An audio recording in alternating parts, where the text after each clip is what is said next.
નમસ્કાર, CB24 ન્યૂઝમાં આપનું સ્વાગત છે। હું છું આપની સાથે આલોક। વલસાડમાં ગઈકાલે મોડી રાત્રે નશામાં ધૂત કાર ચાલકે કહેર મચાવ્યો હતો।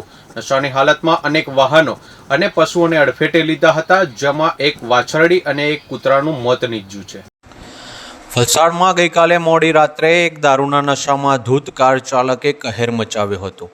કારમાં પોલીસની પ્લેટ રાખી પીધેલી હાલતમાં કેટલાક વાહનો અને પશુઓને ટક્કર મારી હતી। આ ઘટનામાં 2 વ્યક્તિ ઇજાગ્રસ્ત થયા હતા, જ્યાં એક વાછરડી અને કૂતરાનું મોત નીપજ્યું છે।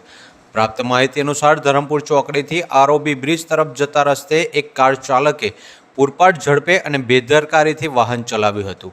આ દરમિયાન તેણે રોડ પર પાર્ક કરેલા વાહનોને અને રસ્તા પર બેસેલા પશુઓને ટક્કર મારી હતી। અકસ્માતમાં 2 વ્યક્તિઓને ઈજા થતાં તેમને વલસાડ સિવિલ હોસ્પિટલમાં દાખલ કરવામાં આવ્યા છે અને કાર ચાલક અકસ્માત કરીને ભાગવાનો પ્રયાસ કરી રહ્યો હતો, જો કે સ્થાનિક લોકોએ કારનો પીછો કરી તેને પકડી પાડ્યો હતો। ચાલક દારૂના નશામાં હોવાનું જાણતા ગુસ્સે થયેલા લોકોએ તેને માર પણ માર્યો હતો। ત્યારબાદ પોલીસ કંટ્રોલ રૂમને જાણ કરતાં વલસાડ સિટી પોલીસ તરત જ ઘટના સ્થળે પહોંચી હતી અને પોલીસે કાર ચાલકને કસ્ટડીમાં લીધો હતો। કારમાંથી પોલીસ લખેલી પ્લેટ પણ મળી આવી છે। વલસાડ સિટી પોલીસે આરોપી વિરુદ્ધ ગુનો નોંધી તપાસ શરૂ કરી છે।